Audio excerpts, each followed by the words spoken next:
Hey guys, we're back with the Great Ace Attorney Adventures. Last time we were getting to the finale. I'm not for sure if this one will be the finale. I think it might be the next one. So we're getting close though. Like we're in, but I assume it's the final cross-examination of Egbert Benedict. That's his name. The moment of the shooting. But like, there has to be more still. We have everything with Sholmes and Susato, whatever they were doing. And Susato's probably going to show back up. We're going to have to pay off for Gina teaching everyone how to pickpocket. I'm guessing now, like Iris or someone's going to pickpocket the disc out of his pocket or something. Giselle Brandt and like Wilson and Baskervilles has to be brought up. Whatever Olive Green was about has to be brought up. Like, there's just so much more to do. Like, unless, like, they can't, and Cosmo has to come back, obviously. That's what I'm a little unsure about now. These ruffians were jostling with a broker, still near the entrance of the shop. Wouldn't make through Nashville with a counter, felt a sharp pain in my arm. Pursued the man, but he shut himself in the storeroom. Seen through the peephole in the door, though. The accused in the black coat shot the man in the back as he was trying to flee to safety. So the blood splattered all over that wretched girl. As she tossed the gun out of the peephole, picked it up, and made my escape. Wait, did she have the... We can look at the blood. No, we can. Okay. Was she wearing the coat when she passed out? We've seen that CG a couple times, but we don't have it. It's quite an extraordinary testimony. Claim, sir, under oath, you've clearly seen the defendant pulling the trigger. Actually, between last recording and this, I translated the Morse code with only the shorts, and I'm pretty sure it's accurate, the message. It might be a little wrong, but I'm pretty sure it said, Cosma is alive 2037, or what is it? In Super Mario 64, you know, like, there's a message on, like, the courtyard or something. You know what I'm talking about.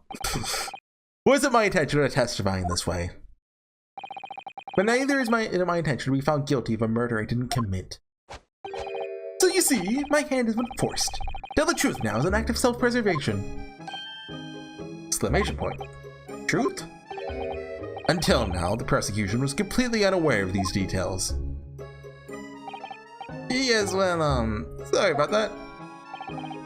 Shot me in the arm, the pawnbroker was then shot in the back by the accused. Wait, was Gregson aware of this? As I said, she was showered in his blood. Then the blood splattered over the accused's coat. Are you sure on that point? Yes, that was Mason's blood. Oh yes, quite sure. All over the black overcoat that pickpocket girl was wearing at the time. Really? The coat could somehow be shown to harbor vestiges of blood. That'd be conclusive evidence here. Such an investigation is entirely possible, my lord. What? Only very recently, a German scientist has developed a technique to identify human blood. Okay. So here's the true science. Not some amateurish detective's dubious foray into the world of chemistry. Nothing dubious about Early's work. His ideas are all sound. Ideas are of no use to us here. In science, as in law, theories must be proven before they stand. In Germany, the technique has already been employed in the courtroom as the basis of evidence. Scotland Yard has a small quantity of chemical reagent used. With your lordship's permission, we could shatter all vestiges of doubt within minutes! This doesn't look good, you know? Why not? Oh, we know, don't we? And there's blood all over the furniture in his coat. Did they test it with their chemicals? Oh, help! You're right! Forgetting what happened yesterday. Dude, I'm way ahead of you. Don't move, Ginny! Okay, she had the coat on. Gonna shoot!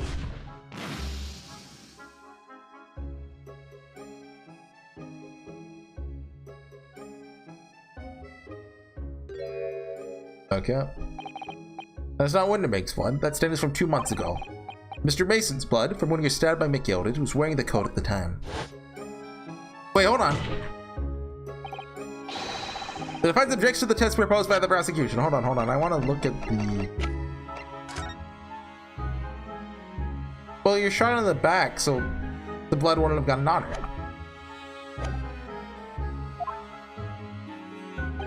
Overruled. Lord Rainseeks, make it so at once. With pleasure, my lord. While we await the results, the defense may proceed with a cross-examination. If they find that blood, Gina will be... Counsel! Yes, my lord. Your cross-examination. Of course, my lord. This cross-examination doesn't go well. If you don't manage to uncover some decisive evidence or a really compelling clue now, I have a very bad feeling about the outcome of this trial. Cross-examination. Moment of the shooting. Hold on. Felt a sharp pain.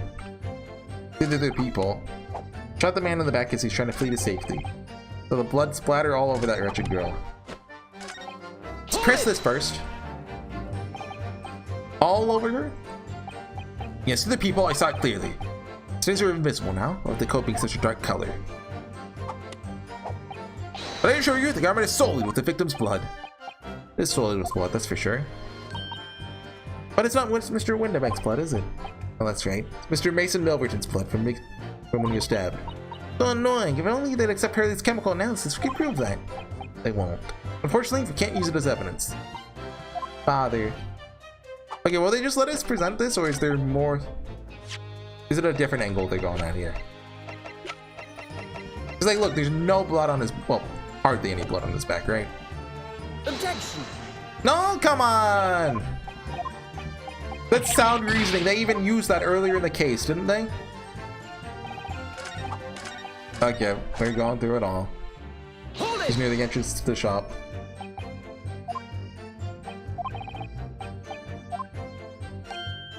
Never been so scared in my life. We're just irregular, mild-mannered burglars. Wait, wouldn't they be able to say if this happened or not? Come on, guys. Wait, why am I... There. Does the bear carry a gun? What do you mean when you say you're near the entrance? Within the door, why guarding my eyes over the shelves of forfeited items? In the music box, of course. Broker went for Nash in the first place. Ringo joined in, making it 2 against 1. Then they could handle. Wait, what if he's telling the truth and Barrack Van Zyx was dual-wielding guns? I was wrong. Couldn't help me, little bro, but the geezer chucked me over the blooming counter. Only gun on the old fella. Should have made him a scarper. The pair of you studying about the poor defenseless pawnbroker together. Shame on you. There you go. I felt a sharp pain in my arm. In the moment you're shot? So I didn't immediately realize what had happened. Things crashed to the floor from the counters, the 3 men were brawling. Exactly that moment that had happened, so I didn't hear the gunshot. Roland went on to strike the calendar in the wall behind you. So it would appear. Looked at my arm, I saw it was bleeding badly. I grabbed my handkerchief around. Because I couldn't explain what had happened to a doctor, and no choice but to wait for it to heal. Didn't imagine it would be bleeding 2 days later. Mr. Windeback intended to shoot you, do you think? Well, now. I don't imagine you even noticed I was there, to be honest. Just the gun went off accidentally. Anyway, it didn't quite strike home. So, is it just counting bullets? Because that's obvious. Like, this is such a weak... You know...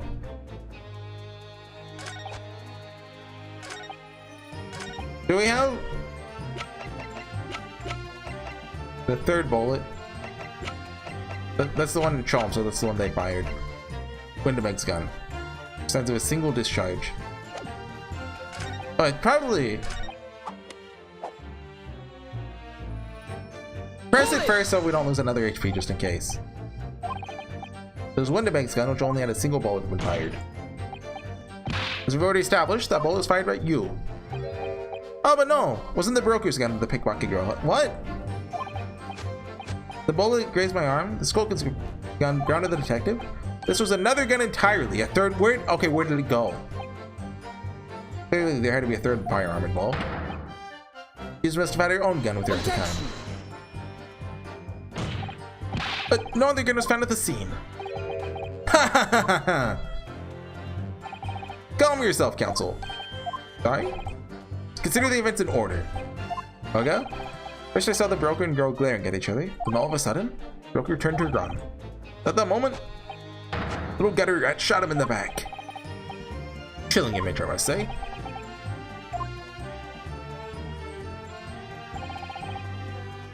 But that doesn't... Where did the gun come from? It doesn't make sense! Did she toss the gun out of the people? Oh, okay, I completely ignored this line, okay. Why would she toss it out of the... Why? What's the point? Hold it! That doesn't make sense. Did I hear you correctly? She threw the gun out of the room? She heard shots going on outside. So when Windabank came in, she shot him, and then she's like, oh, I know, there's people with guns out there. Let's toss this gun out there. After the broker fell to the floor, she started walking over the direction of the storeroom door to where I was watching. Of course, I quickly retreated, and then dropped the gun through the peephole onto the floor on my side of the door. I don't know if she'd do such a thing. Couldn't tell you. After she was hoping to distance herself from the murder weapon. Without thinking, I went and picked it up. Plus, I was worried just leaving it there, because any more tragedies took place. Those are you, in fact, who took the third gun from the scene of the crime. Can we see it? Yes, it was yours truly. Let it clear after my lackeys and left. Thank you, help. You made a mess around the counter. Mr. Whistle and Fluta told us to tidy up. This is a bleeding mom sometimes. Paying you enough, by God! Tell me, Mr. Graydon, when you left the pawnbrokery that night, was it by any chance with the second disc in your jacket pocket? You little toe rag! What is going on over here? You're full out of gate, aren't you? Gentlemen! I think that's heavy breathing, not laughing.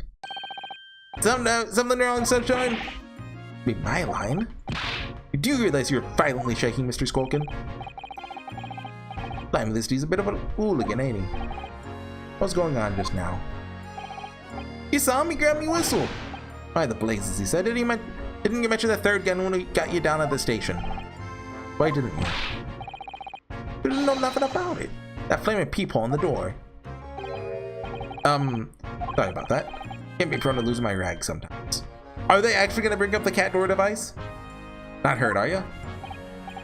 Or blimey, the way he's looking at me. Telling ya, he gives me the willies. Because I'm starting to think it might just be a red herring. That was strange. Victor doesn't normally get quite as worked up as that. You wouldn't normally grab someone. No, that wasn't like Gregsy at all. Normally all sweetness and light, no matter what I say to him. Well, you might be a special case. Anyway, that was definitely out of character. What's your feeling, Bruno? I don't see any obvious holes in the head. What? Everything! I found a way to break this man. Quickly, too. Once they discover the blood... Yeah. Bit strange you're so sure of himself about seeing the blood splatter over Ginny's coat. Doesn't strike me as the sort of thing you'd claim if you had genuinely seen it happen. We know Gino didn't shoot Mr. Windabank. So what's going on? All I know is that it's very unfair. So he saw it when he shot Windabank in the back? Well, she wasn't... I mean, she'd have to be in front of him.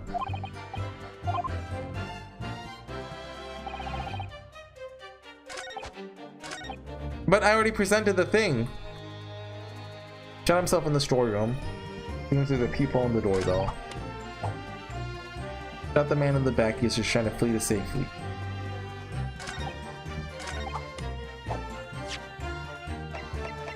But like, what? If that was the case, that would mean she's standing in the doorway.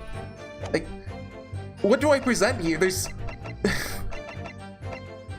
We're going to the game FAQs guide. We're going to the game FAQs guide. Great Ace Attorney. I do not know what the game wants from me here. If my line of logic is flawed, please let me know, but I feel like everything about this is just wrong.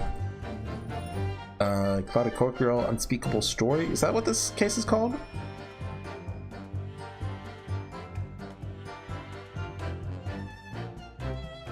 Trial part 4. Okay, yeah. Oh, this is the final part of the trial. Present today's paper. Flip the thing. Slide over to ring. I think we've already selected the second option. Present McGilded case. Okay, we did that recently. Press 6 statement of Graydon's third testimony. Slide over to Nash and pursue him. Okay, we did that. Press the rest of the statements. We just have to press everything? What haven't we pressed yet? We pressed that one. Press that one. Hold it! Okay. You chased after him? I don't recall the reason why. Ran after him to the back of the shop. Organ doors a solid job, made of stout wood. Small opening, it's about a head high that lets you see what is in there from the outside. I should know that, shouldn't I? I looked through it myself that night.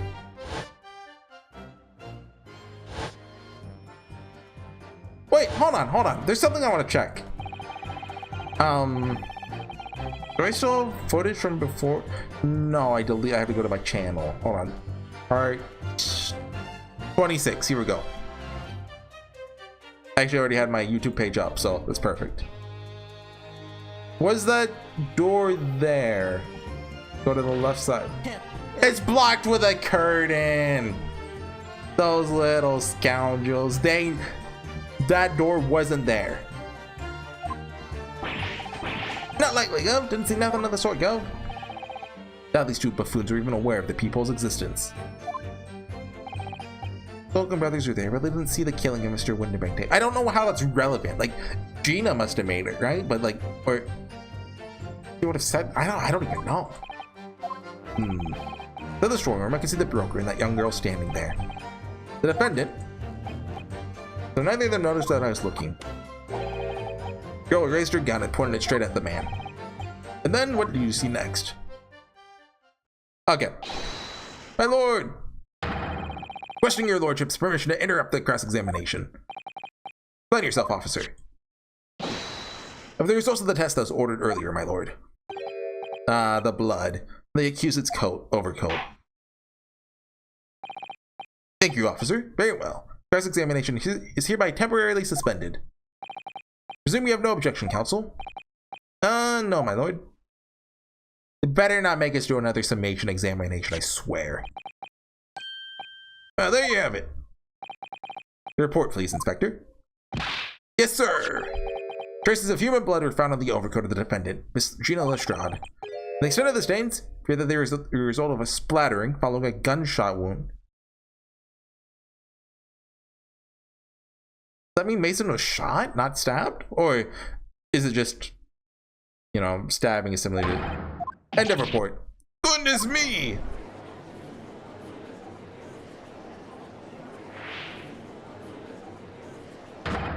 See? What did I tell you? Objection! No, the blood on that overcoat is not Mr. Windbank's. What on earth makes you say that, counsel? The coat originally belonged to Magnus McGilded. Just before his coat was deposited at Winterbank's, McGilded had fatally stabbed Mr. Mason Milverton. So the blood on that overcoat is the blood of the brickmaker from the omnibus case. Objection! Well, the dead cannot speak. Isn't that right, my Nipponese friend? Kazuma, help me! Sorry? 2 months ago, in this very courtroom, you not argue fervently for McGilded's innocence. Yet now that the man is dead, you brand him as a murderer. Your conduct shatters any shred of respect you may have earned for yourself in this country. But that was not a bally disgrace. Treachery, that's what it is. I mean, I think the blood on that coat is 2 months old or not. Even a stereoscope couldn't help the answer to that problem pop out. Can't be done. But is Mr. Sholmes specially? Sholmes is a detective, not a chemist. Would he put such faith in a chemical formula devised by me, for example, when I'm a communications officer? I mean, they have a legitimate point. I held out pierogi to starving boy. He ran away crying. I don't know what a pierogi is. Her luck, Sholmes, is barely more than a figment of the public's imagination. Swoop it! Save us, Sholmes! Snip carries no weight in this courtroom. No weight at all. He's about to pop up. How could you say that?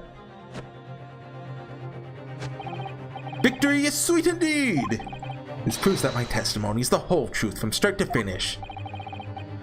How do you arrive at such a conclusion, sir? As the witness said, the accused's coat was splattered with the blood of the victim.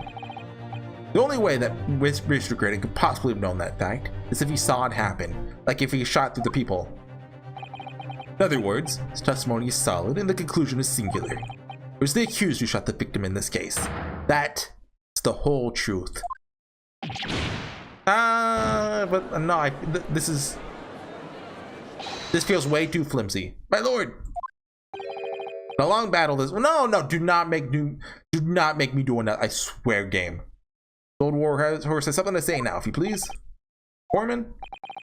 This moment, sir, the squadron has reached its final decision. Ready, men? All for one now. Sir. Guilty. Guilty. Guilty. If Guilty. the answer we get at the end of the summation examination is that the blood came out the front, not the back, I am gonna be livid. Because, I mean, that's what the photograph suggests. There's hardly any blood on his back. If it, like, splattered out the back, which is the direction she would have shot him from, then, you know, it would have not just been just around the bullet hole. It would have dripped down. Here, the ladies and gentlemen of the jury have reached a unanimous verdict. It would have been all over him. The defense has consistently failed to unpick the witness's testimony. Here's to any attempt you may make at unpicking the jurors' decisions being equally successful. I don't believe it. After I've come so far, how's it all unraveling on me so fast? Okay, slap yourself, buddy. Kazuma! How very distressing to be held in such low esteem. Iris is channeling him. Wouldn't you agree, Mr. Naruhodo? Is this Sholmes in disguise? Officer? Deliver the report now. That'll be all, thank you. Occurs to me with some regularity, Mr. Naruhodo, that scientific truths are determined not by science, but by none other than the human mind. I know that voice. What are you doing, Mr. Sholmes? Am I going mad? Was he the one that stopped us on the street that night? He's like, Susano, quick, hand me my police uniform. Ah! Or it's Kazuma. Kazuma? Yeah, no, it's Sholmes, okay. Mr. Sholmes? What is the meaning of this? Order! Order! What business do you have here, detective? Oh.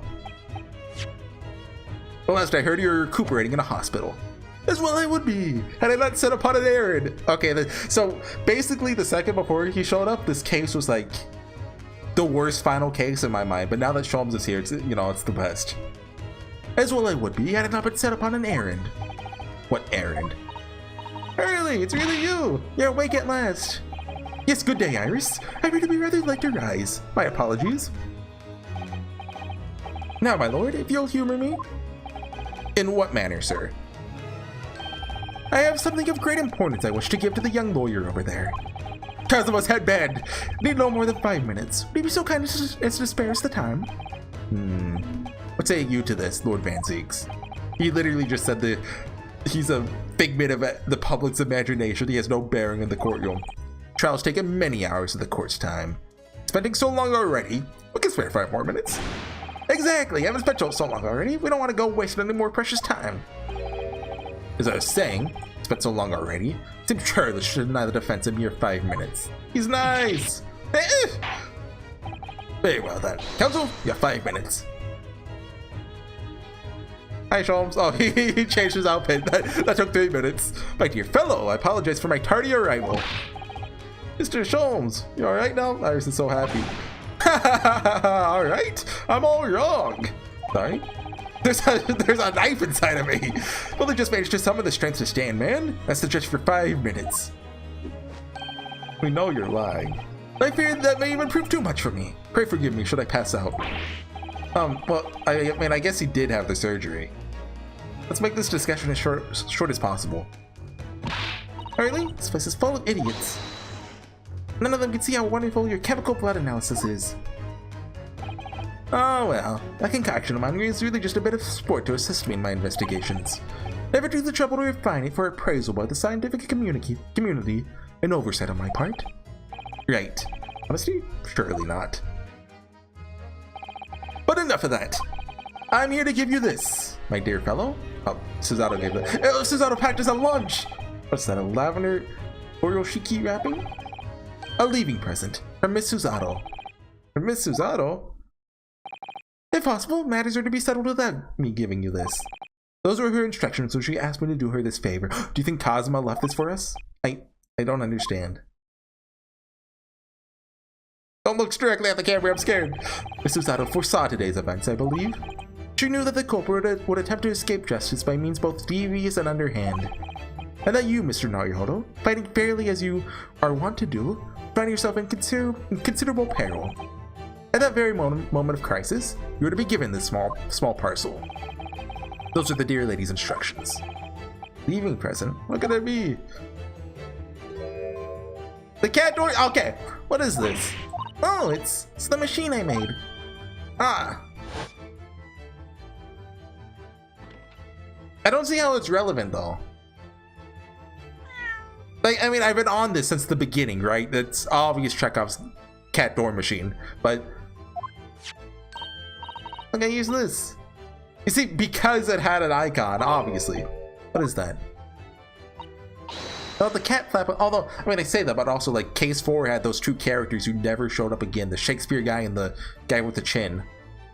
And like the whole olive green thing. That's gonna be brought up still, right? Like a cat flap for a little furry friend.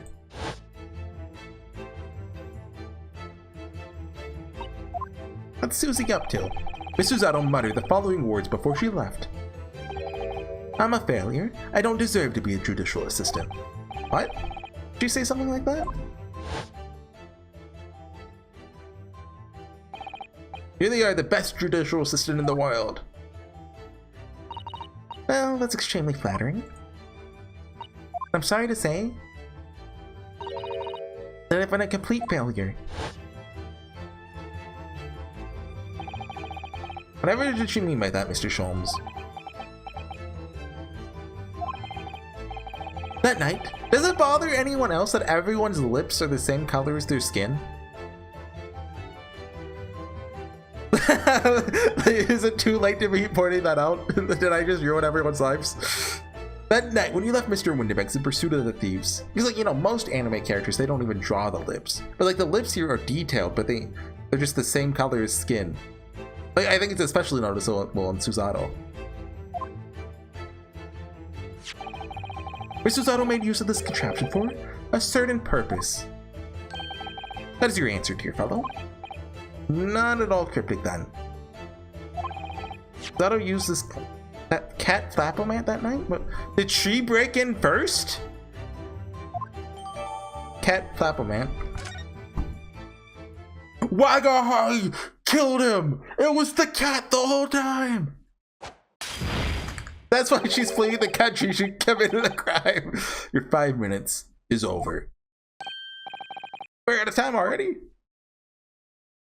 So was the peephole not there yet, is what it's getting at? So that means Susato would have had to do it when Yunosuke left and she was holding Mr. Sholmes, like, you know, when he was dying. Grateful for you to be affording us that brief recess, Mr. Reaper. I need no thanks, detective. After all, the die is cast. Is it really? The jurors are unanimous in their leanings. No doubt my learned friend will consider a summation examination. But any attempt to alter the verdict now would be utterly futile. I wonder... Mr. Naruhodo. Yes?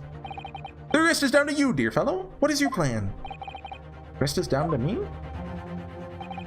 You need to be careful here. If you make a wrong move, the trial will end badly.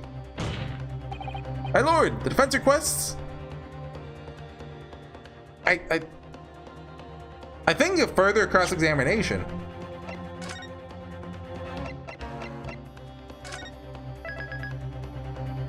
We're making a save just in case.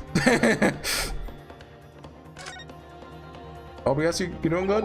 Yeah, 30 minutes in, we got hard drive space. Just making sure I don't like lose the finale. Okay, or the second to finale, or close to the finale. Further cross-examination. The jurors have spoken. Protocol dictates that you may not cross-examine a new witness now. Thank God they are not making us do a third one. Prince is not asking for the cross-examination of a new witness, rather to continue with one of an existing witness. What? It would appear that a rather important details escape your attention, Mr. Reaper. My lord! Yeah. Interrupt the cross-examination. Thank you, officer. Cross-examination is hereby temporarily suspended. He tricked him into saying that! Presume you have no objection, counsel. No, my lord. Wait, that he actually did trick him into saying that. Nobody can say anything then. Juno has to resume his cross-examination of Mr. Graydon. The court is obliged to allow it. This is absurd. This is why we love Sholmes. I'll remind those present that this is my courtroom. Encourage that the defense is entirely within its rights to request the continuation of the cross-examination. But I will not permit an unremitting protraction of these proceedings. Therefore, to send afford the defense one final opportunity. Oh no, got all of our HP on the line, concluding the cross-examination. Counsel, you must choose but one statement from the witness's testimony, but one piece of evidence presented in support of your argument against it. Single chance! If following that the situation remains unchanged, shall move to adjudication. Is that clear, counsels? My lord. Yes, my lord. A single statement and a single piece of evidence. Most generous. Well then, Mr. Naruhodo. High time I fell in a dead faint. There is still a knife inside me after all. I leave this in your capable hands. Thud. Mr. Sholmes! Yep.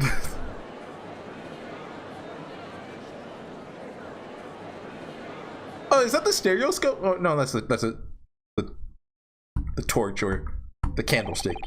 And so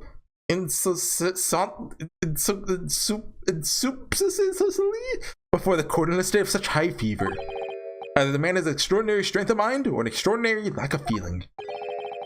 Imagine he's feeling very little now. Detective is sleeping soundly in one of the antechambers. Strike a man when he's down, why don't you? Well then, counsel, are you fully prepared? Yes. One statement, one piece of evidence. Won't let Mr. Sholmes down, or Iris. I won't waste this final chance this Susato has given me. This is going to decide the entire outcome of the trial. Very well then. With the terms I've outlined, may resume the cross-examination.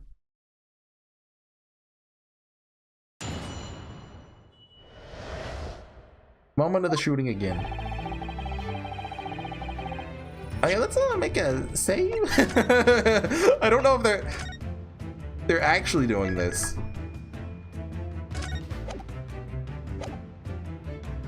Because my HP isn't blinking.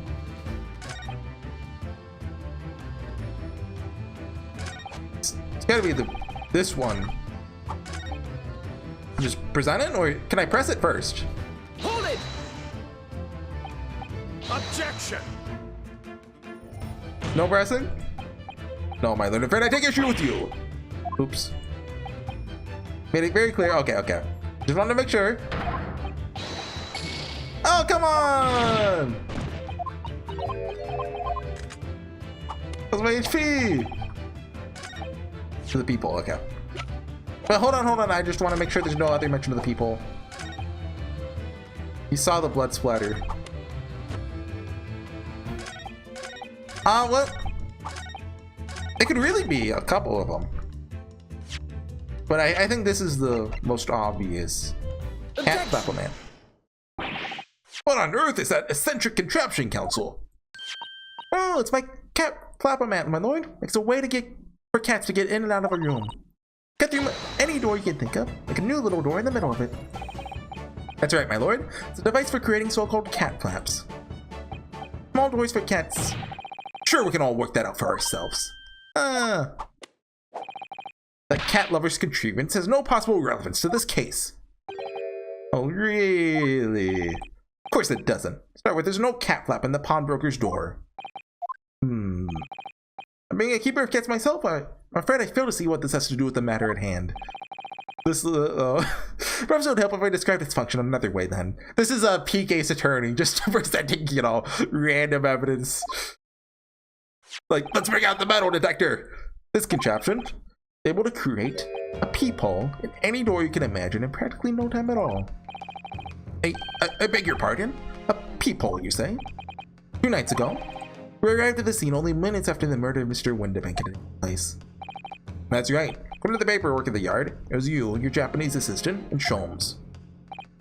Yes, the 3 of us were together. It recently come to my attention that my assistant made use of this device at the time. Your assistant did what? There was a peephole in the storeroom door. I can attest to that. Because I looked through the peephole myself in order to see inside the locked storeroom. This is ludicrous. What are you trying to say? Of course there's a peephole in the door. I said as much in my testimony. How else could I have witnessed the crime, for pity's sake? Yes, how could you? What? Counsel, kindly say what you mean. Why would Susanoo hide this, though? Like, or what if this is all fake and she's basically giving us fake evidence to use? Kindly say what you mean. Alright, it's time. Time to strike the final blow. What I mean is this, my lord. My assistant made the peephole in the storeroom door. Until such a time as she did, the door had no hole in it to look through. What? No! Objection! This is a farce. You're really suggesting that the peephole in the door was... Yes, it was created only after the incident had taken place, by my judicial assistant, using this device. Your assistant tampered with the crime scene, whilst being fully aware of the gravity of her actions. It's a most serious act of vandalism. For which I humbly apologize, my lord. It was in the few minutes after I left the scene in order to pursue the Skulkin brothers and alert the police. Nevertheless, in the light of this new information, it becomes apparent that Mr. Graydon's testimony is riddled with holes. Riddled with... Explain yourself, counsel. The majority of Mr. Graydon's testimony that appears to incriminate the defendant, based upon what you witnessed through the peephole in the storeroom door. Yes, that filthy girl shooting the man in black. However, if at the time of the incident, that peephole did not yet exist in the door, there's no possible way that you could have seen what you claim to have seen. In short, your entire testimony is a pack of lies.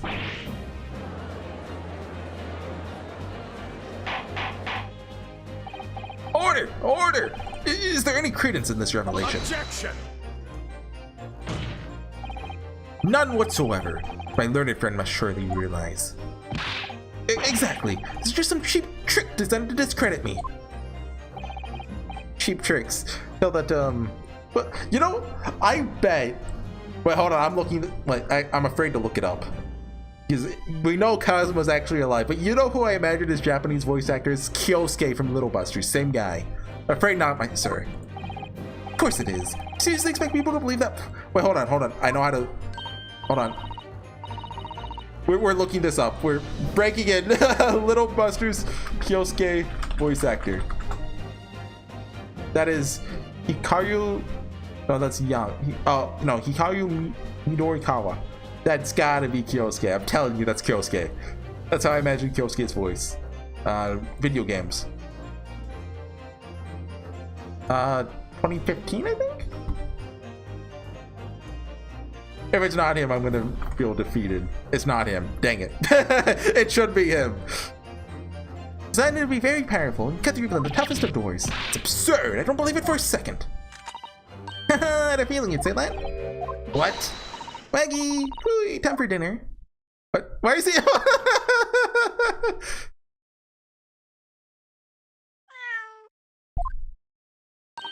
Well, that's why they spent the time animating the cat. They had to use it for the climax of the final case. Young lady, this is the Old Bailey. What does not make cat flaps in the old paneling at the Old Bailey? I'm not done yet, don't worry. This doesn't mean that the peephole in the storeroom door at window bank was made by your machine. There's no way you can prove that it was. I mean, there's like a little design on it. No, but it's easy. What? Cat flaps that my cat flap and Matt creates are all fixed sized. I mentioned the people at window banks are an exact match. Huh. Old Silky's lost for words. Excellent work, Iris. Thank you. Now it's my learned student friend's turn to be lost for words, I feel. Oh, what's he about to do? I believe your judicial assistant has already left the country for your Eastern Island home. Well, no, she got delayed, probably. Oh, yes, that's true. Then you may have some difficulty in establishing all the facts. For the sake of argument, let us assume the people has dimensions that are a perfect fit for this contraption. In that case, when was the people cut? Prosecution demands proof of your answer. Ah! What's the purpose of your line of inquiry, Lord Van Seeks? Very simple, my lord. The defense argues that the people was created after the incident using this device. Now that the perpetrator has returned to her native land, she cannot testify to the fact. There is no proof. For as long as the defense remains unable to prove when the peephole was made, my learned friend's claims amount to nothing more than a baseless accusation. What? Indeed, that is so, Lord Van Seeks. Well, counsel, don't give up now, you know? This is the time to create your own opening and force your way through. I know if I can do this. I do know one thing. Sato-san is the greatest judicial assistant in the world. I mean, Maya was... nah. I can't even back that one up. Counsel for the defense will present evidence to support the claim made. Proof that the people on the door spread after the event and not before. Okay. Newspaper. No, there's not a picture. I mean, it's not on the floor plan, but... No, I don't think that's an official blueprint or anything. Wait! Look at that! I never even noticed that! Take that! What are you? Print from the detective's infernal cameras again? Sholmes single-handedly saved everyone in this case. My judicial assistant, Miss Susato Mikotoba, is an extremely intelligent and capable woman. So I never had any cause to doubt that she would have considered this scenario, but sure I had the necessary proof that she's playing 4D chess over here. You know, when Mr. Sholmes was shot, she's like, oh, there's a locked room mystery in that room. The necessary proof is this photographic print, counsel. This print shows the scene in the shop moments after the defendant entered the premises. Agreed. And it also shows the accused mercilessly wielded a gun in the direction of the defenseless broker. But more to the point,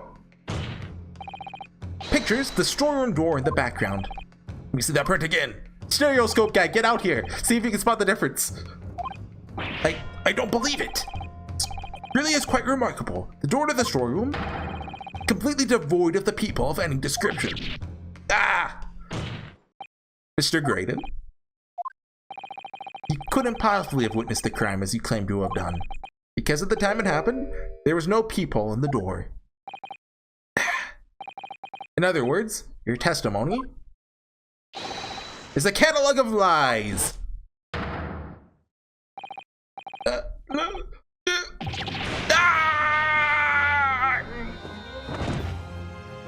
Not looking so good. Order! Order! Satisfied that the defense has substantiated its claim beyond all reasonable doubt.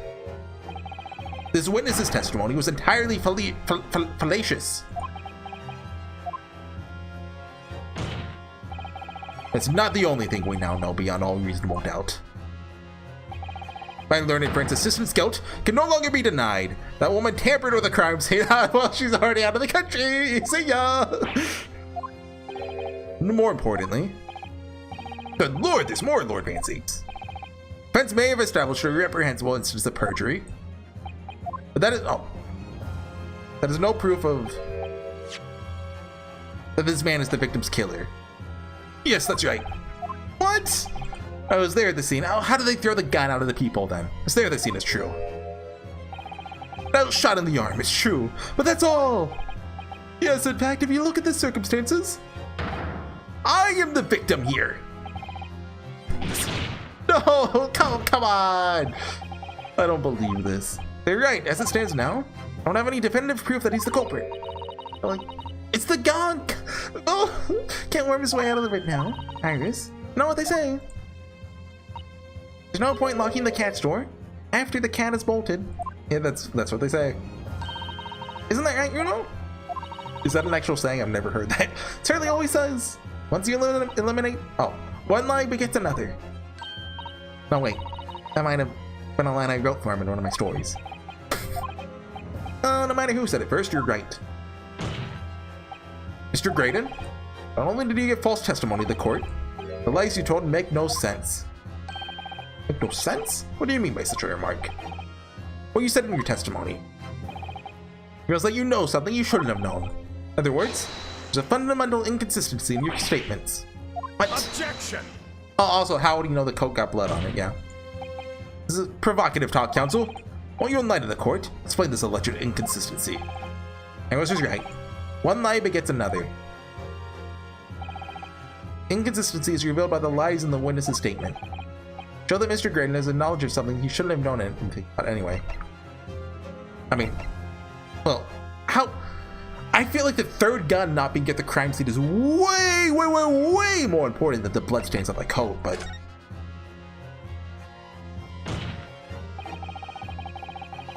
bloodstains that were present on Miss Lestrade's coat. That's right, victim's blood splattered all over her when she shot him. How could he possibly have known that? Obviously, because I saw her do it through the peephole in the...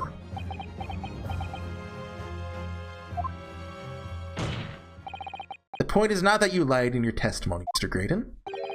The nature of the lie you concocted that is so revealing. You're not making any sense. Then let me ask you a simple question. How is it, Mr. Graydon, that you knew of the existence of the peephole in the storeroom door? What? Well, obviously The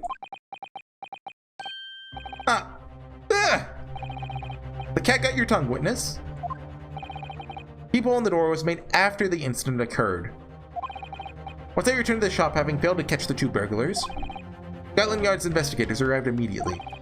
Since that time, the police have been in Windibanks constantly, carrying out the investigation. Isn't that right, Inspector Gregson? Well, yes, of course. This is chock full of pawned articles, and my lads have to thoroughly examine them all. Was he also disguised as a police officer there? They gave the order to have officers working around the clock and shifts, so we'd get through it all. Consequently, there's no way that you, Mr. Graydon, could have gained access to the shop. Therefore, you should know nothing about the people in the storeroom door.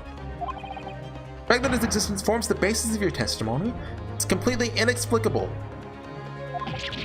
Objection!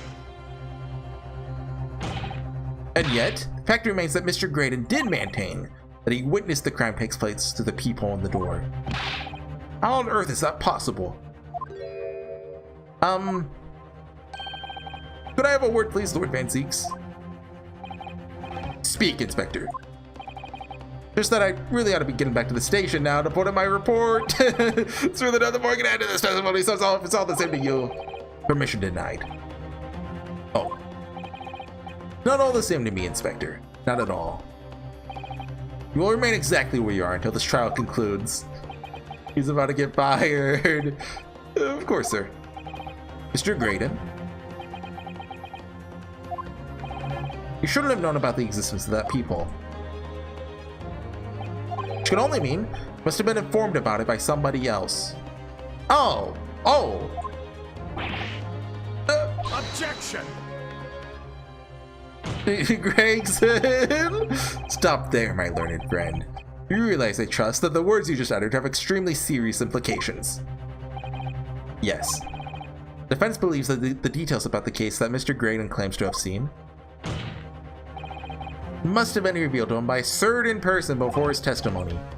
And in fact, Considering a particular clue we have, there's really only one person that could be. Who is the person in question, Counsel? Who gave this witness details of the crime scene to... What? Is Gregson evil? Gregson, you wouldn't.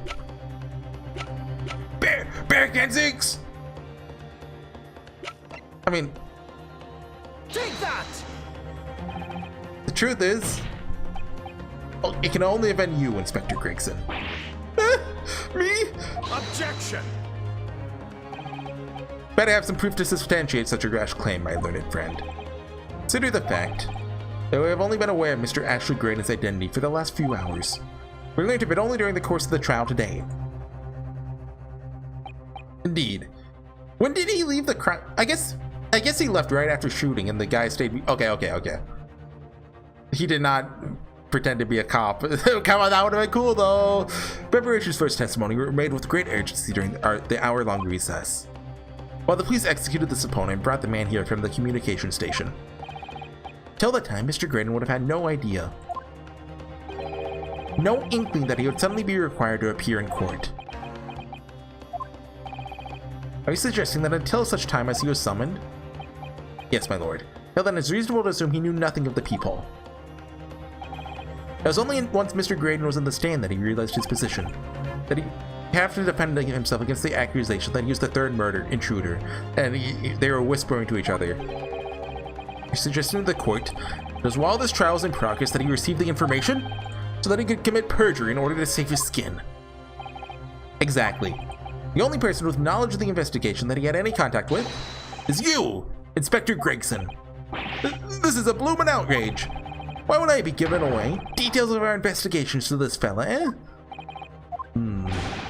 Summon his lordship's chambers during the recess in any case. You forgotten that?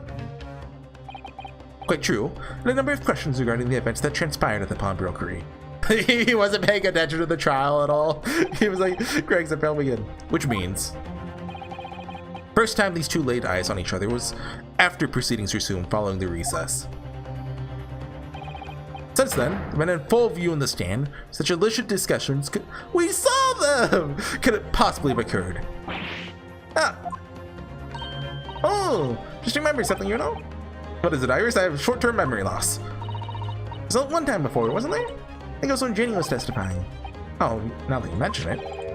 When the bailiff was dispatched to retrieve the music box from the scene of the crime. That's it. During that testimony. Remember finding it strange at the time. So does that mean Gregson is the one who killed McGilded? Because like, obviously it wasn't actually Barrick Von Sleeks, right? The inspectors seem to be having some kind of secret discussion.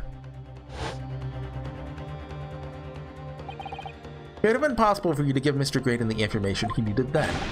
You little toe rag! You're making this all up! I'm a respectable Scotland Yard inspector, for crying out loud. Why would I do something like that? Why would I be giving away confidential details to the likes of this bloke? Admittedly, you wouldn't have any reason to do something like that for no gain. But perhaps it was part of a deal of some kind. Then it starts to make more sense. What deal, Counsel? Wonder if perhaps in exchange for details about the people at the crime scene, Mr. Graydon agreed to give a certain something to the inspector. Oh, the disc? Okay, so he's not in on it. He just, hey, I'll get you off this deal if you can just hand over the disc. Sure, I need not remind the inspector that, if found to be true, striking a deal of any kind with a witness would be considered a gross case of maleficence. Malfeasance? That's not a real word. When I... Objection! Becoming clear that jumping in with accusations is this Nipponise's student's specialty. Sholmes! Pickpocket his coat! I don't do that. But with the stakes so high, the prosecution is not prepared to listen to baseless charges. It's incumbent on the defense now to present evidence in support of this diabolical claim. Evidence? Just what are you proposing that the inspector demanded of the witness in return? The court must see proof of this alleged deal. Inspector Gregson really did strike a deal with Mr. Graydon. And logically, there's only one thing he could have asked for. That must be it. You know, think it could be? Yes, it's the missing link that will join all the dots together in this puzzle. Press you for an answer now, Counsel. I mean, he might not even be evil. He might just be like, you know, I mean, it's his job, you know, protect the government secrets. What evidence explains the nature of this alleged deal that made, I think it's just a small music box, right? Take that! Inspector Gregson! Besides this murder, is it not true that you've been working on another very important case? What are you getting at now, Sunshine? Is it possible that this other top secret case is what's alluded in this newspaper article here? Classified secrets being leaked overseas from the Ministry of Justice. How the bleeding nor can ya? We discovered during the course of this trial the music box deposited at Windibanks by Magnus McGilded. And I mean, obviously, if they arrested him, or you know, if they found the music box on Ashley, they'd probably play the music box in the Morse code, and you know, that'd be Gregson wouldn't, you know, that would get him fired.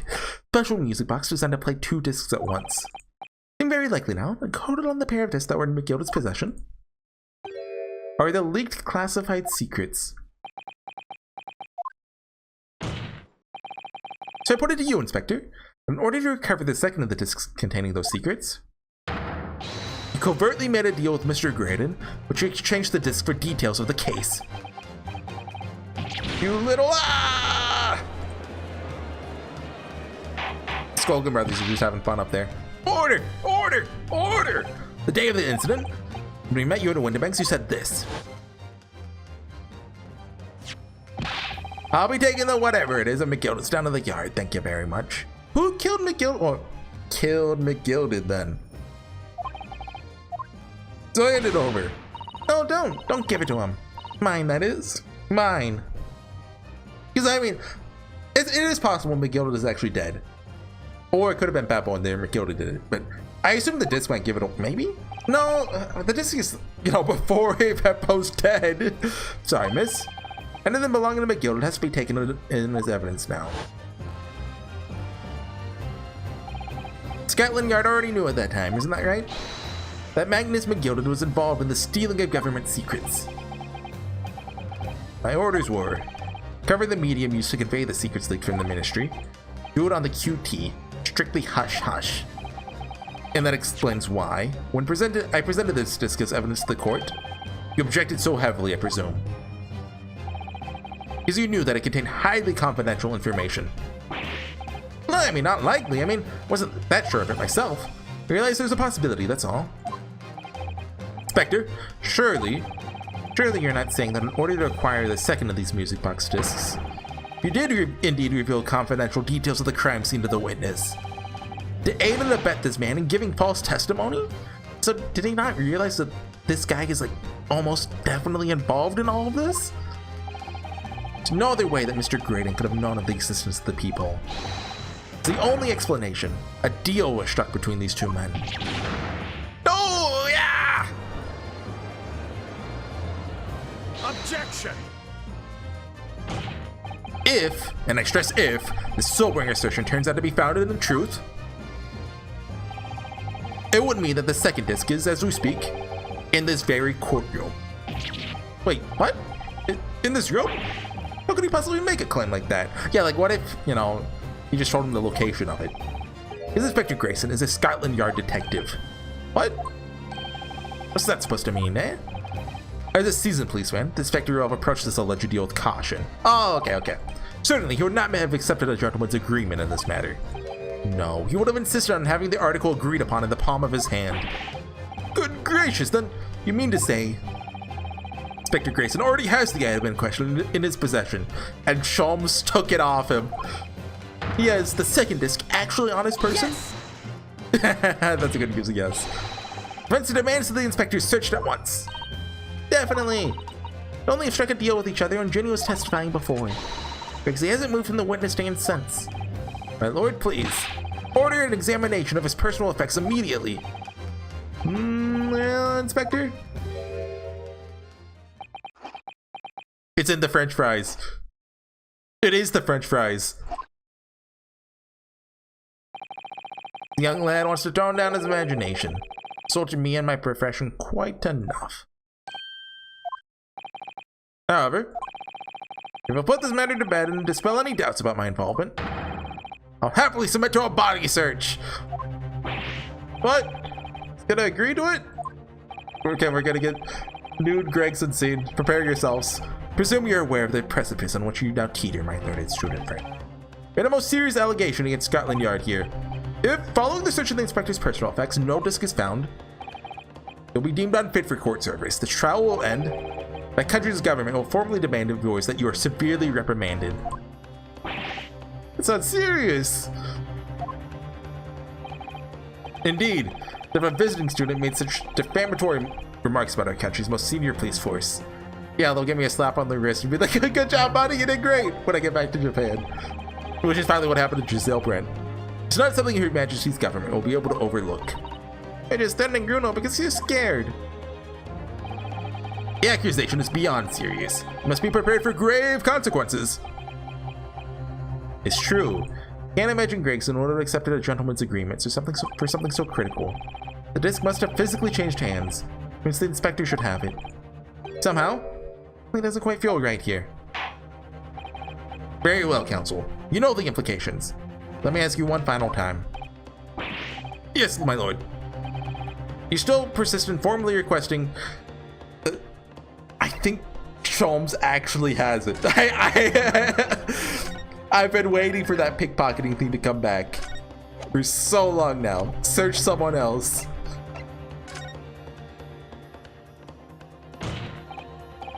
It's the defense formally demands the search be conducted. Well, let's say you weren't warned. Typical Nipponese stubbornness may well land you in hot water this time. Perhaps the lesson will do you some good. Fair enough. Got nothing to hide. Very well then. Bailiff. The defense demands a search, but not of Inspector Gregson. What? Now what's all this? I'm the one you're accusing, aren't I? Thought you wanted to search me. No, Inspector. Not you. Somebody else. What is the meaning of all this, huh? Listen at last, have you, sunshine? Quit shouldn't have to put up with this nonsense. It's completely irrational. Be quiet, all of you. Who is this? Princess? No? Oh. Hello. Yuno's doing what you all told him to do, and having the courage of his convictions. We respect that and listen to what he has to say in good faith. Because that's the British way. Oh, she got us. She said the British way. Well said, young lady. Indeed, this court is in awe of the defense counsel's conviction. Eagerly awaits his next words. You're what? Well, don't be hasty, my lord. If I'm not mistaken about the things I've seen in court today, fairly sure I know who has that disc at the moment. There's only one person it can be. Counsel? Is it actually Sholmes? Like...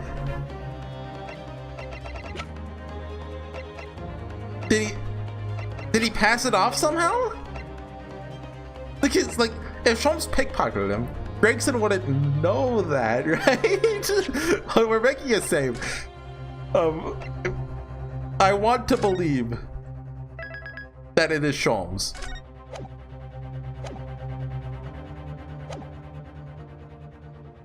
Take that!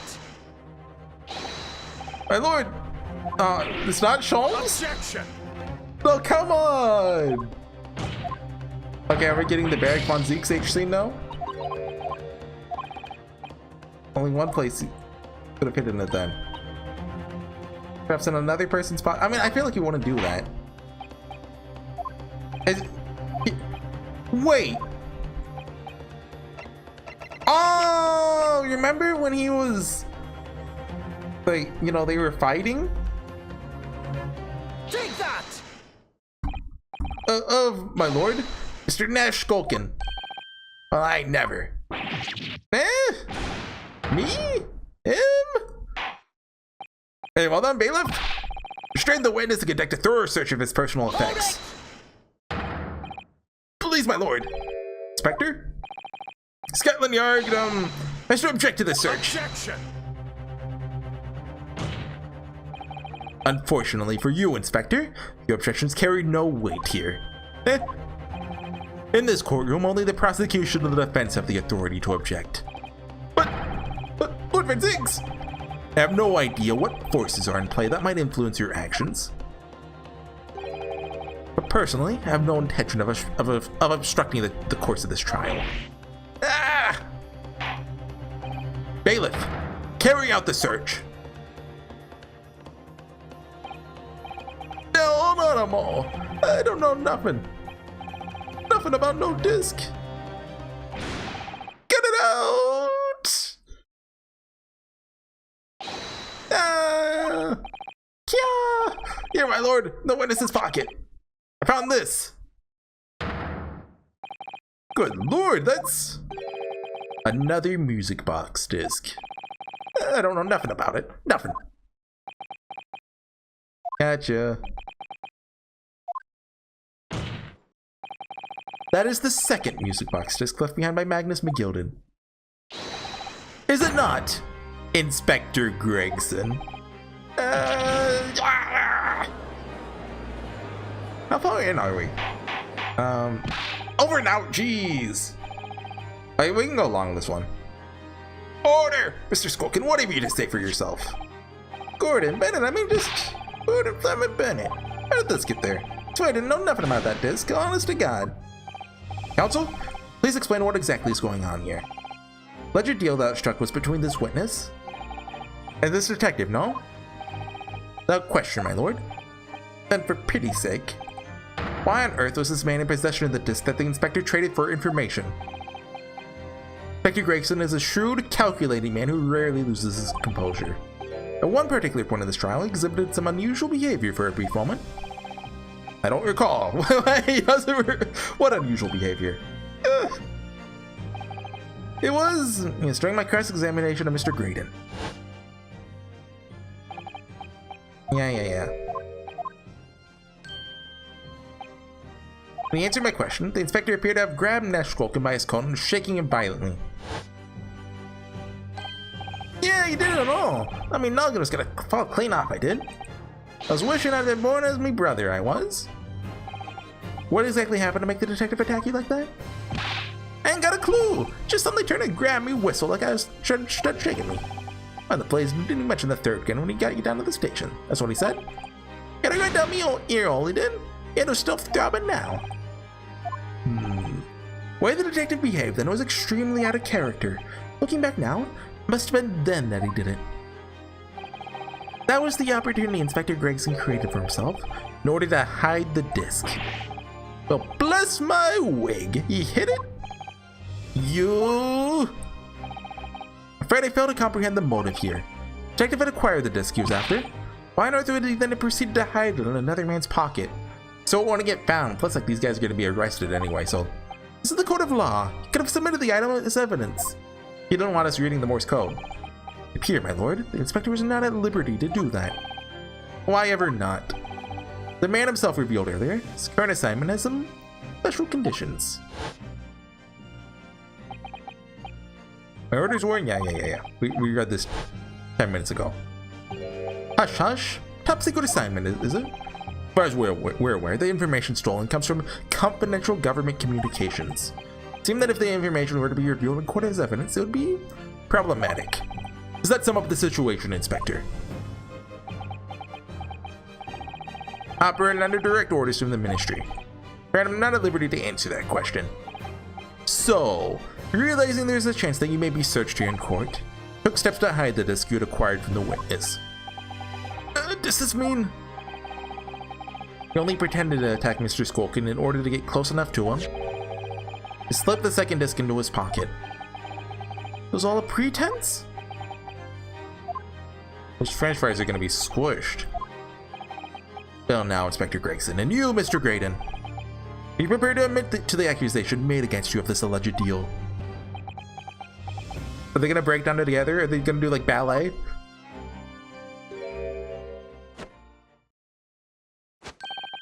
Admit to it? Yours truly? Please. Mr. Graydon, you have to admit it. We've been at this for like 5 hours now. Clearly our Eastern visitor has an uncommonly active imagination. However, there's no proof that I passed that disc to the inspector. But then, how do you explain the reason why you knew about the peephole?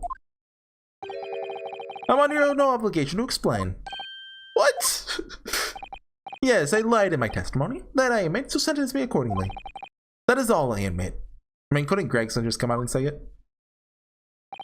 Murder, leaking out government secrets, striking a deal with a detective. All of it is this young Eastern man's fancy. I have no idea what any of that is about. You... What? Is he allowed to do that?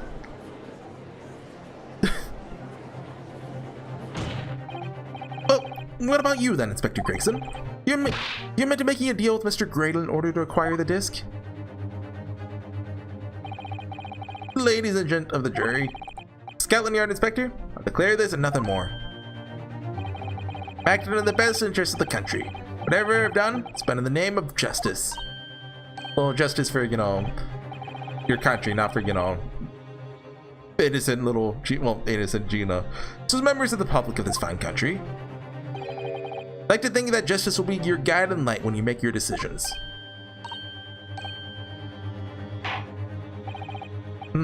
It's quite a quandary indeed. Rarely have I encountered such extraordinary tumultuousness in the concluding of a trial. Nevertheless, the absence of any further evidence to be presented, I believe it is time that we put the matter to the jury for their final leanings. Well now, as fellow servant of Queen and Country, I say I sympathize with the old inspector. Yes, he's a dependable man, quite sure. There is one becomes a good judge of character. Even crossing your eyes doesn't help when it comes to looking at this case. It's all blurred to me. Well, as a fellow professional, I like to put my faith in the detective, really. Graydon is a highly skilled operator. Stop. Apparently in presence of idol. Stop. Detective has very much trust in eyes. More than this, I cannot say. I don't believe it. 6 jurors are gonna believe Gregson. It's clear their decision now. Is January gonna be found guilty?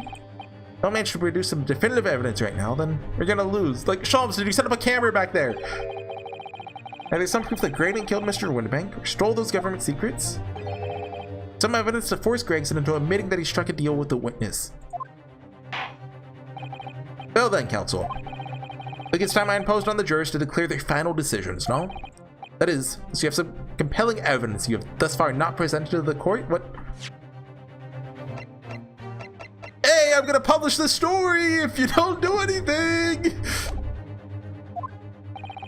They let the judge call on the jurors to announce their leanings. Gino will be found guilty. There's no choice, you know? I'm gonna throw some more evidence at them. This is it now. It all comes down to this. What do I... just leave it to the jury. He said leave it to justice, so, you know, they'll get that, right? Honestly, like, that... If they did that, that'd be kind of cool. I'm gonna try that Baskerville thing, though. Because I don't think we've used that at all this case. Inspector Gregson, one final piece of evidence I'd like you to see. Yeah? What's that then? You refuse to acknowledge that you did in fact strike a deal with the witness here today. Then you leave us no choice but to examine this piece of evidence thoroughly. Well, go on. Okay, I think I'm actually right. This is my last chance. Looks like I'm gonna have to force his hand here. One final piece of evidence. Take that! Is that? I'm right! What on earth is this, counsel? Irrefutable proof, my lord. Corrupt dealings that went on between these two men. Oh, am I wrong? Perhaps. Irrefutable proof of the corrupt workings of my learned friend's mind. Ah. No!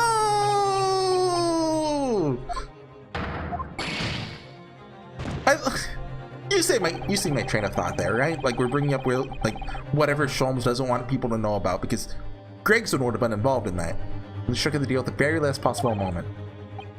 No love lost between them, clearly. It was strictly business. Think about it, murder and treason are both such serious crimes. Yes, punishable by death. I think old Silky's gonna admit to either anytime soon. Gregson, on the other hand, is refusing to admit what happened because he's sworn to secrecy. A sense of duty. I wonder, if his lips are sealed because he's determined to do his duty, to prise them open, you're gonna have to be determined enough to do your duty, you know? Of course, he'd do anything to follow his orders, so...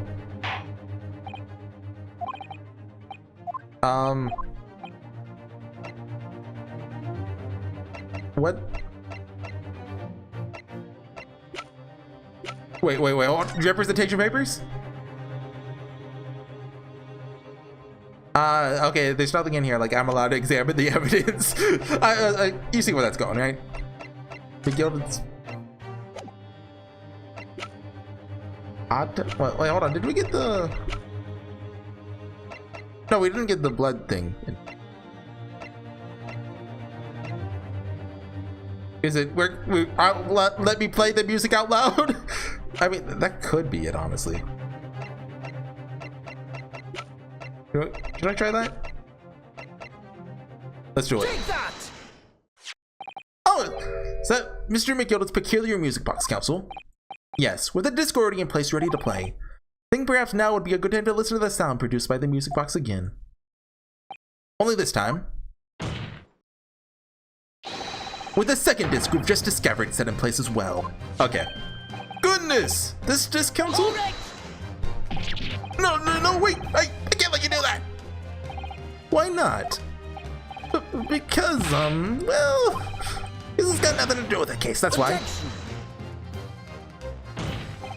Not true, Inspector. Fence is already proposed. And the sounds heard by the court earlier from the music box are part of a Morse code message. We know that Morse code comprises of two distinct tones. The fence believes that the second disc contains the second tone needed to complete the message. Now we have a chance to confirm that theory. But crying out loud, Sunshine, we're talking about state secrets here. You'll lend the whole courtroom your confidential information like that. It's treason. Then do you admit the charge? That in order to protect those state secrets, you engaged in unlawful dealings with a witness? You're mad. You let that secret information out into the public domain? You'll be making an enemy of the entire British government, you idiot. Objection. Let's not forget, Inspector, that you, a Scotland Yard officer, leaked confidential case details to a witness. You continue to lie to the court, and all because by fair means or foul, you're determined to do your duty. Well, by fair means or foul, I'm prepared to do mine. Don't you dare. I'll stop at nothing to protect my client. I don't care who I make an enemy of. Oh, I'll drink to that, brother. My lord, if you please, the court must hear the sounds made by that music box. Come on, Banzigs, for Pete's sake. Stop him. Objection. Oh, yeah! Inspector, you should know my methods by now. I'm a prosecutor, no Scotland Yard puppet. In this courtroom, my duty is to the law. So let me propose a toast to uncovering the truth. By fair means or foul. No! Very well. The defense's stance, the judges are like, yeah, no, that sounds fun. The defense's stance here and that of the prosecution has been made very clear, I feel. Therefore, in accordance with the defense's request, the court will now listen to this music box as this music box is set into operation once more. This time, with the second disc in place, and both discs playing simultaneously. They're actually doing it.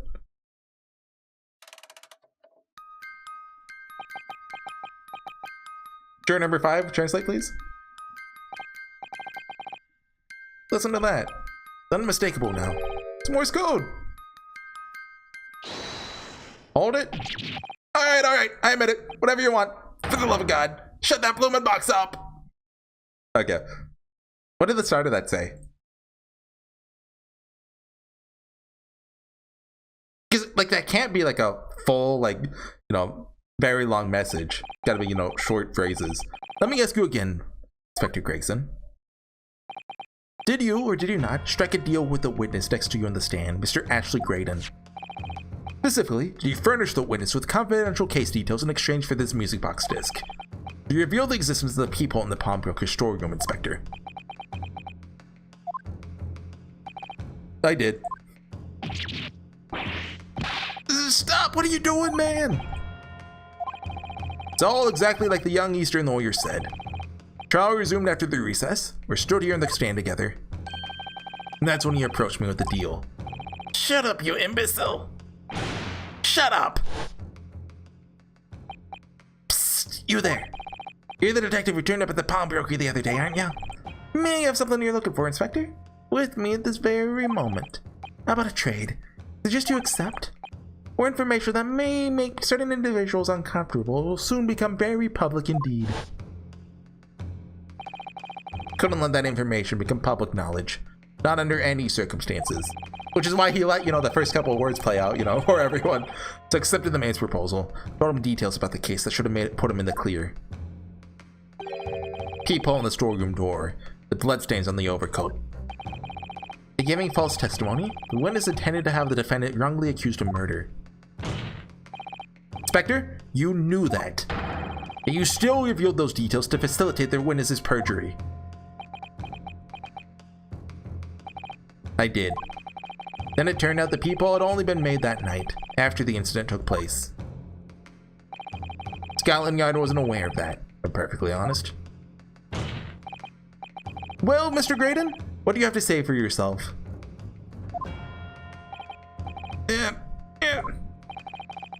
Nothing, and no one left for you to hide behind. Struck a deal with the inspector in order to escape conviction of a very serious crime, namely this. You are the third intruder who broke into the pawnbroker in the night in question. And you perpetrated the murder of the proprietor, Mr. Papa Windabank. You. His hair's all messed up now. Oh. Traitor! Oh, he's getting him. He's killing him.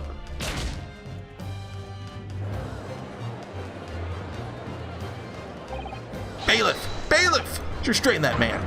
At once.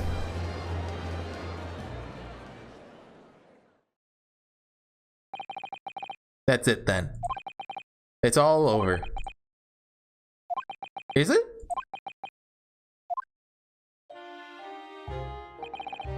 Despise my life growing up. Slums are vile places.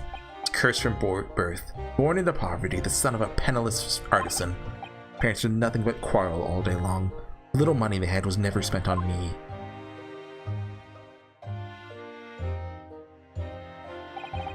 So I set about studying to better myself. One day I escaped from that hellhole. You eventually become a communications officer. By your determination. Then you decided to try to sell government secrets? Why?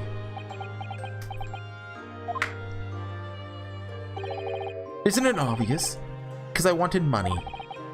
Even now, years later, nightmares of my life in the slums wake me in the small hours. Wanted to drown them out. More money than anyone who lived in that squalor could ever imagine. One day, met him. Mr. Magnus McGilded. You're a fiend with a queer talent, so you are. I have money to throw your way if you're interested. All you need to do, go along with me little plan now. As to steal the ministry's telegraphic message logs, the Gilded would buy them for a handsome sum. As I was responsible for inspections of the ministry's communications office, it was a simple enough task. The lure of the devil's offerings. How easy it is to succumb. Must surely have realized the seriousness of the crime you're committing. And for that reason, I took great lengths to ensure that my actions are untraceable. By using the music box.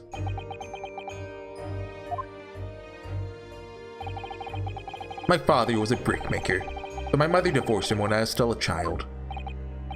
Yes, Mr. Mason Milverton. That's right. He's very skilled with his hands, but has been a music box maker's apprentice. Imagine his skills would be sufficient to create a machine that could generate Morse code. I sought out my father again, to employ his services. First time I'd seen him since I left the slums 10 years ago. Earlier. Look at you, Ashley. What a fine gent you become, eh? He's a different man to the one in my memory. A thin, frail old man. Poverty had never broken him. Never corrupted him like it had me. Sure that he wouldn't help me if I told him the real reason. But I made up a story. I've got some work for you, Father. Need some music box discs made. Music box discs, eh? A musician friend of mine has written some music he wants to sell to the public. Broken the score with me. I brought the score with me. 2, actually. Be delighted, son. Been 20 years since I've done any work like this, though. You didn't have to see through that. Fetch my tools, would you? They're in the loft. So I had to make the 2 discs. By splitting the information in 2. Taking considerable precautions indeed. Protect myself as much as anything. Meant that I could deal with McGilden in 2 separate transactions. First involved the first of the 2 discs and the music box for playing them. Change them with McGilden for 10 guineas. And on receipt of the second disc, he would pay 1,000 guineas.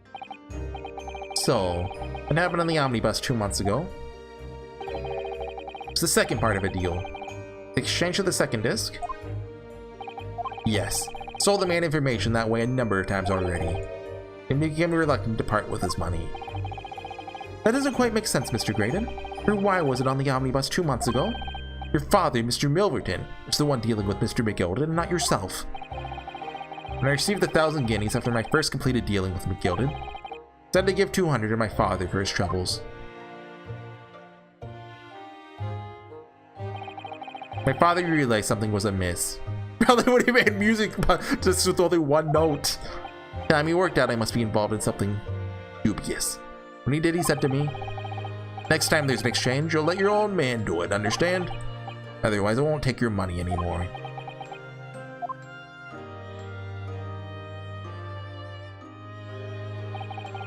That was my father's way of dealing with it, I suppose. Climb into the omnibus, hand over the second disc, and take the money from McGilden. That's it. No idea what was actually on the disc that I asked him to make. He never knew. It's like I'll never know why everything went so horribly wrong that night. He was trying to swindle McGilden for more money? All I know is that the disc was taken from him. He never returned home. Or do you think he wanted to get actually out of the shady business? Oh, it was only then that I found out what sort of monster McGilden really was. So after 10 years of not once uttering it, swore in my father's name.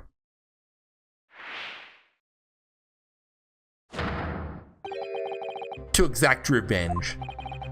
Revenge? Was he the one who... As anyone with even the remotest knowledge of the man will no doubt be able to imagine, McGilden brought all his wealth and influence to bear in the most despicable of ways. To crush any semblance of justice in this trial. The crime scene was tampered with, evidence was fixed, and witnesses were bribed. Trial 2 months ago was a farce from start to finish.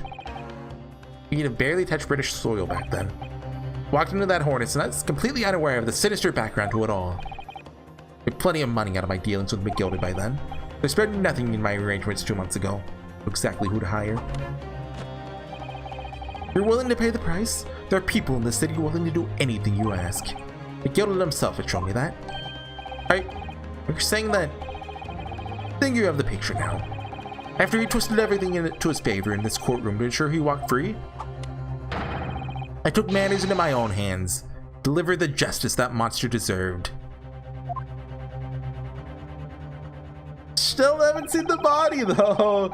What was it, Beppo? That tragic accident following the trial here 2 months ago was planned and executed. Oh, he did it himself. Okay, by yours truly. Gilden's death that day was caused by this man. Fanzix is like, dude, you're ruining my rib. Everything is ready, sir. Like, follow me into the courtroom. What's this, officer? Sooner than I led to believe. It was not inconvenient, sir. Some changes to the schedule. Well, they must be making tracks now. Time for the inspection. We'll examine the omnibus again, so I'm told. I asked if I could be present for it myself. That policeman who came to tell McGilden he could examine the omnibus again. That's right, an imposter, hired by me. McGilden used his wealth to manipulate the trial. Paid people to adulterate the omnibus with all manner of false evidence. Threatened witnesses to lie in their testimony. So I gave the man a taste of his own medicine. Once the omnibus was doused in paraffin. It's paraffin? I assume something flammable. One of the sham policemen ushered McGilden inside, sent him on a one-way journey to hell.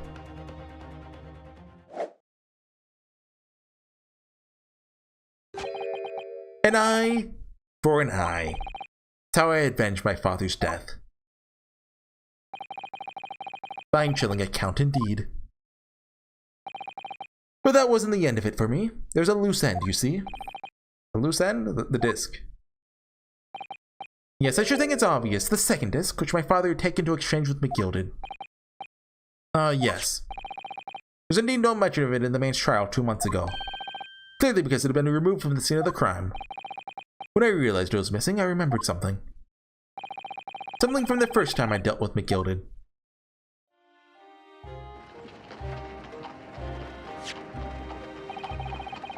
This is the first of 2 discs, and the music box you need to play them. And look at that now. What an ingenious little invention.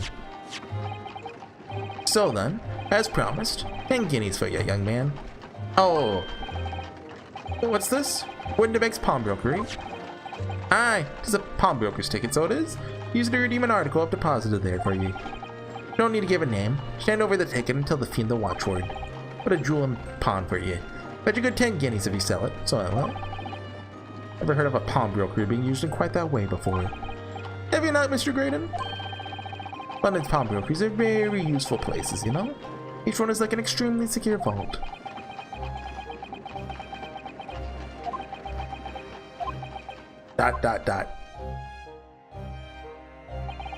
So I knew that if he'd taken steps to hide the disc, be in that pawnbrokery somewhere. And on the night he killed my father, he must have entrusted the ticket to someone. It's to Gina. I remember now. When we first met you at Winterbanks that afternoon 2 days ago, the description of Miss Lestrade written down.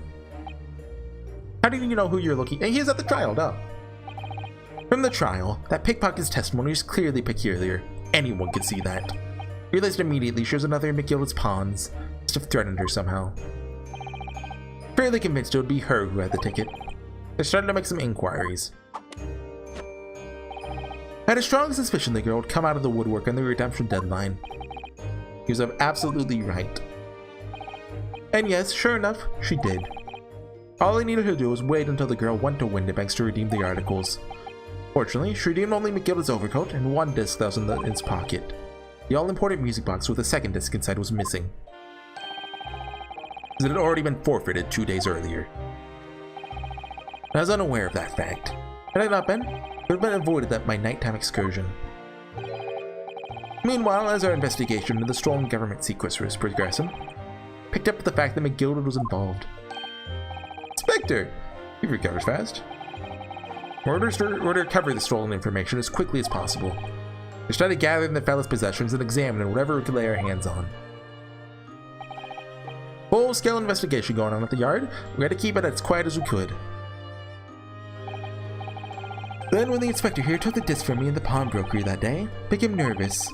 I was sure the music box and second disc were still there in the shop somewhere. So I knew it was a race against time. Had to find those articles before the police did. Okay. That's why he had to steal it instead of just buying it. That's what prompted you to break into that place that same night. With the help of your old friends, the Skulkin brothers.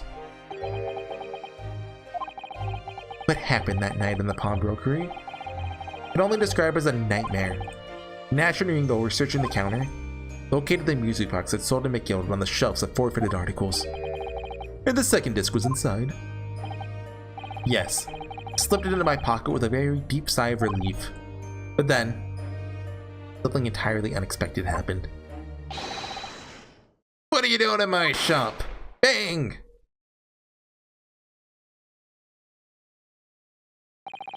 Gunshot rang out in the shop, but a sharp pain in my left arm. The broker fired his gun and the bullet pierced your limb. Yes, exactly. Fortunately, I said to bring my own gun with me that night, just in case.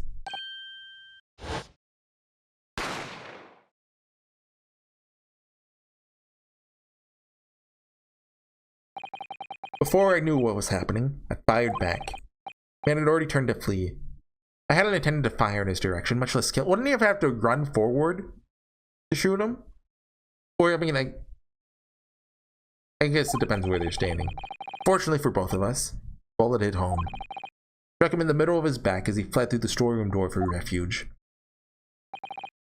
Sorry tale. All took place in the blink of an eye. Don't imagine Nash and Ringo even realized what had happened at first. I was terrified, so I fled.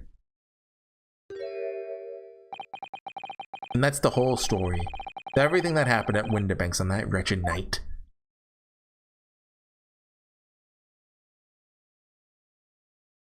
Anyway, can we get the confetti out for Gina?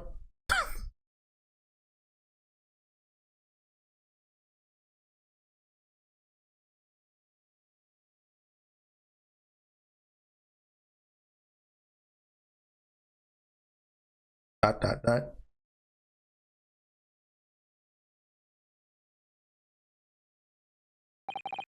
Earlier, he called McGilded a monster. Man who used his wealth and influence to distort the facts and escape justice for the crime of murder. What tragic irony. For what you have done is exactly the same. Yeah, get him.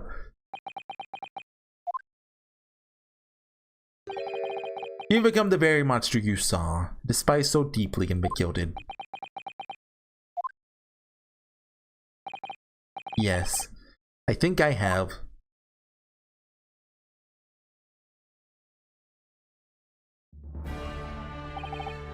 Well, this has been a long and exhausting trial. You're telling me, Judge. You're telling me. However, it seemed that at last we have arrived at the truth. Inspector Gregson, what of Ashley Graydon? He's been restrained, my lord. He has been escorted to the yard. He'll be charged with the murder of Mr. Winterbank, the stealing of government secrets. Very good. And you, Inspector. Incredibly, you will have to face charges yourself. Yeah, they'll just... The higher-ups will dismiss them all, don't worry. Yes, my lord. Of course. It transpires that you're complicit in helping a criminal escape justice. Fact remains, whether or not you are doing so in the line of duty. But is this really the end? We have so much unaccounted for! Like, Giselle Brent's motive? No, Cosmo's alive. The whole olive green thing?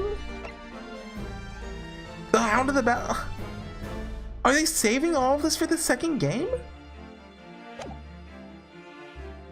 Fact remains whether or not you're doing so in the line of duty. Crime is a serious one, Inspector, and inexcusable. Now to the defendant, Miss Gina Lestrade.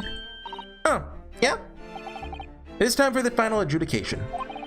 Is the jury ready, Mr. Foreman? Yes, sir. Geared up, squadron. Stand by, sir. Here they get now. Last push. The final call. Finishing whistle. Men are ready to deliver their verdicts. Thank you, Mr. Foreman. Very well, ladies and gentlemen of the jury. You'll now declare your final decisions to the court. Not guilty. Not guilty. Not guilty. Not guilty. Not guilty. Not guilty. Yay! Hold on, whiteboard. Haha! That's the stuff! I'm on the... Where's the fireworks? Finally, you know you managed to do it. Finally is the word. Really wasn't sure if it'd come out at the top for a while there. Excuse me, you're the best lawyer in the world. Miss Lestrade, I'm not finished with you yet. Eh? What are you looking at me like that for? Before you start enjoying your freedom, there are certain other crimes to consider, 2 months ago, in my courtroom, no less, you gave false testimony, did you not? Straight to the gallows with you. In relation to the trial today, not only did you unlawfully enter Winterbank's pawnbrokery, also attempted to abscond with Mr. McGild's property. I mean, he gave her the ticket. And she even told him. He even told her, hey, you know, make sure you redeem this. Never done nothing of the sort. Of course not. Not like you were gleefully wearing McGild's coat in your cell yesterday or anything. Just when I was getting excited about throwing a party for Ginny this evening. Turning our attention to the defense. Determining that, when played together, the music box disc contained a message in Morse code was, well, Certainly a most unexpected revelation, Counsel. Quite so, my lord. Prosecution was caught entirely off guard. In fact, I think we should applaud my learned friend's courage here today. Propose a toast. Demanding that government secrets be disseminated before the entire courtroom. Hey, you played along with it. Very sorry about that. The only way I can get Inspector Gregson to admit what he done, so... If I may say something on that point. Isn't that... Oh. It's, about the sounds produced by the music box before. Did he switch out the discs so they're fake? I do wonder if that was really Morse code at all. What are you saying, madam? Oh, well, just that I'm really rather fanatical when it comes to Morse code, you see? So much that the whole world seems to be covered in dots and dashes to me, in fact. Goodness, madam. Unhealthy level of obsession one feels. I'm talking about Mason. He gave him a fake disc. I must say that in my opinion, sounds produced by those two discs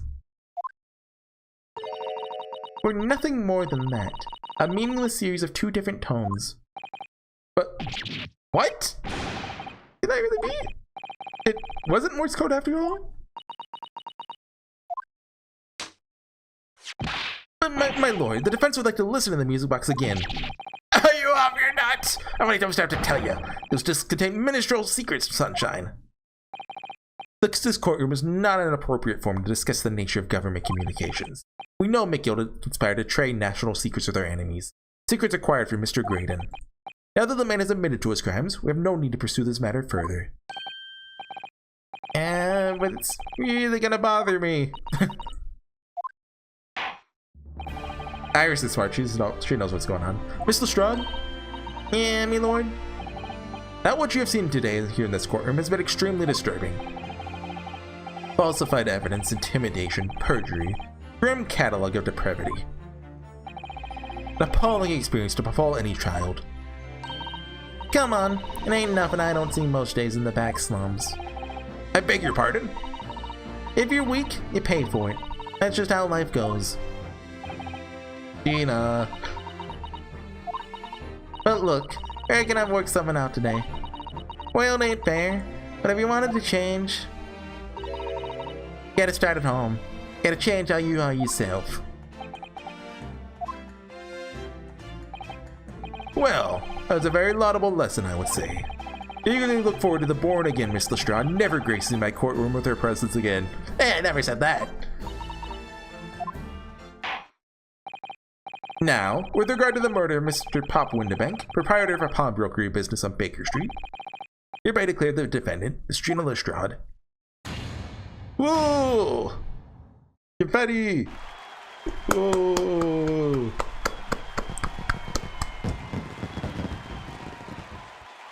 Yay! Oh, that's her. Oh, okay. They actually. Why does she have a firework in there? She just set the whole Old Bailey on fire. The place is ruined. Okay, I don't know how long this epilogue is gonna be. So I'm gonna say this might be the end of the video, or it might not be. We will see. Because there still feels like a lot of loose ends that aren't addressed, and we're almost 2 hours in. So just, you know, if it's short, I'll tack it onto this one. But if it's like, 30 minutes or longer, I'll edit it in. So see you guys next time. It may be. Bye.